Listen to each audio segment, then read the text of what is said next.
नमो नमः students, welcome back BBBN online class. बच्चों, आज हम करेंगे रिवीजन, है ना। तो आपकी जैसे वर्णमाला है, पुल्लिंग शब्द है, वचन लिंग है ना, और पुरुष है, इन सब का थोड़ा थोड़ा हम रिवीजन करेंगे। आप अच्छे से इस वीडियो को देखना, अच्छे से सुनना, ठीक है। तो सबसे पहले मैंने आपको बताया था कि भाषा की सबसे छोटी से छोटी इकाई क्या कहलाती है? वर्ण कहलाती है, ठीक है। वो अपना हुआ था। उसके बाद में थोड़ा स्वर व्यंजन उनका हम परिचय कराते हैं दोबारा से कि स्वर क्या होते हैं, जिन्हें बोलने के लिए किसी अन्य वर्ण की या अन्य किसी की भी सहायता की ज़रूरत नहीं होती है, सहायता नहीं लेनी पड़ती है, उसे क्या कहते हैं? वर्ण कहते हैं, ठीक है। और वर्ण ये कितने प्रकार के होते हैं? ह्रस्व जो स्वर है वो कितने प्रकार के होते हैं? ह्रस्व स्वर, दीर्घ स्वर, संयुक्त स्वर और प्लुत स्वर, ठीक है। ये आपके अभी नहीं है, लेकिन इसमें मैं बता रही हूँ, ठीक है। ये आपको फिर कभी बताएंगे। फिर आ जाते हैं व्यंजन में। व्यंजन कितने होते हैं? आपके स्वर तो कितने होते हैं बच्चों संस्कृत में? 13। कितने होते हैं स्वर? ये जो स्वर है ये संस्कृत में कितने होते हैं? 13, ठीक है। इनकी संख्या कितनी होती है? 13 होती है। और जो व्यंजन है, व्यंजनों की संख्या आपकी संस्कृत में 33 होती है, ठीक है। इनमें वर्ग होता है कुचुट तुपु वर्ग, ठीक है। कुचुट तुपु वर्ग में कितने वर्ण होते हैं? पूरे 25, क्योंकि इनको ही हम क्या बोलते हैं? स्पर्श व्यंजन। क्या बोलते हैं? स्पर्श व्यंजन। और स्पर्श व्यंजन को ही क्या बोलते हैं? कुचुट तुपु वर्ग, यानी क वर्ग, च वर्ग, ट वर्ग, त वर्ग और प वर्ग। इनको क्या बोलोगे? कुचुट तुपु वर्ग है। तो कुचुट तुपु वर्ग में कितने वर्ण हो गए? पूरे 5। देखो, 5 इसमें हो गए, 5 इसमें हो गए, 5 इसमें हो गए, 5 इसमें, 5 इसमें, टोटल कितने हो गए?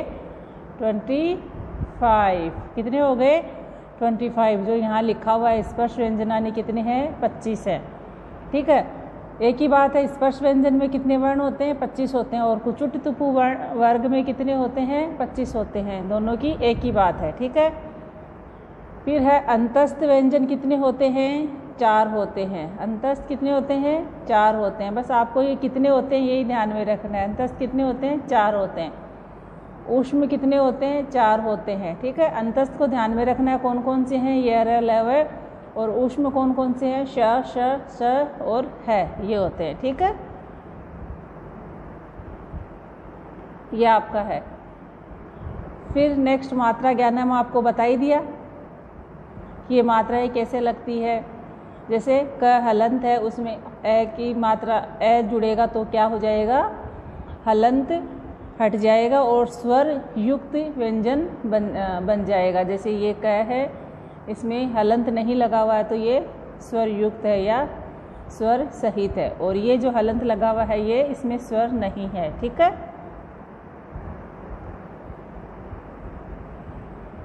और ये वर्ण संयोजन हम आपको करवाए थे, ठीक है। वर्ण संयोजन हम आपको करना ही है। जैसे जो अलग अलग शब्द है उनको आपको एक जगह करना है और जो एक जगह है उनको अलग अलग करना है, ठीक है। अलग अलग करना वो विच्छेद हो जाता है और एक जगह करना है वह क्या हो जाता है? वर्ण संयोजनम।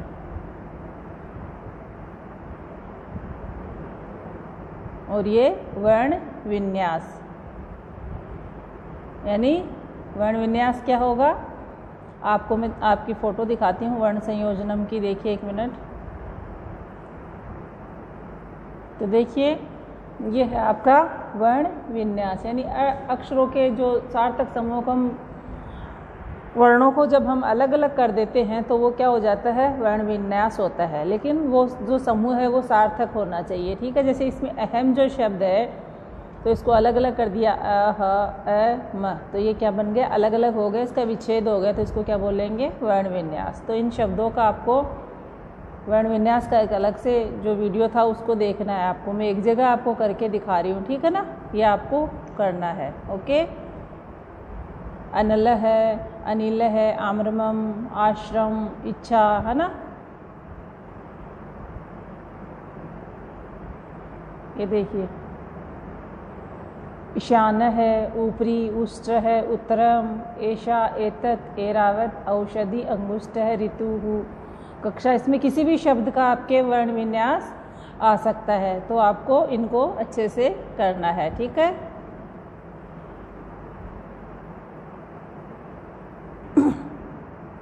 अब हम देख लेते हैं थोड़ा दोबारा से संस्कृत में वचन कितने होते हैं। वचन भी संस्कृत में 3 होते हैं, एक वचन, द्विवचन, बहुवचन। वचन क्या होते हैं?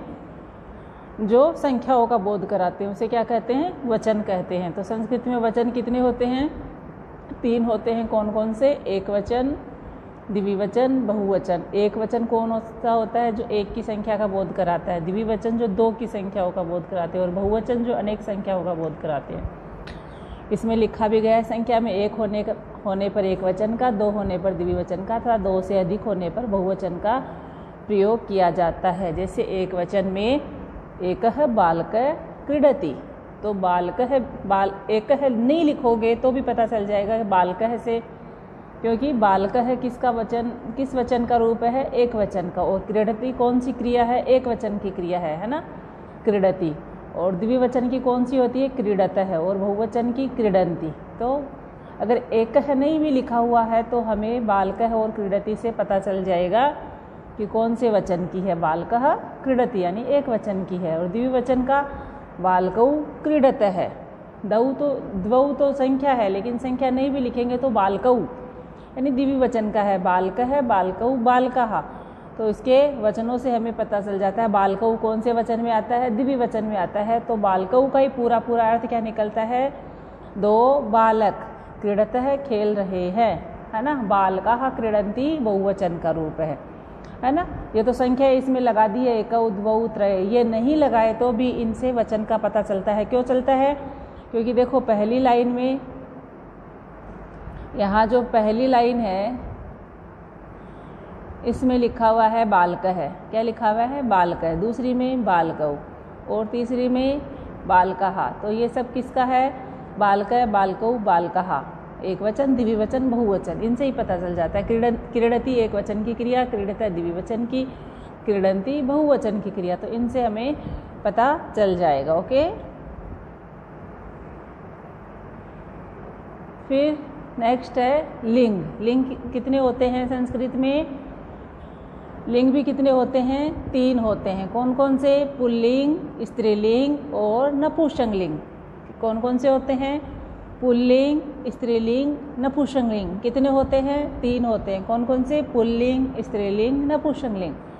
पुल्लिंग कौन सा होता है? जिस शब्द में पुरुष जाति का बोध होता है वह क्या होता है? पुल्लिंग होता है।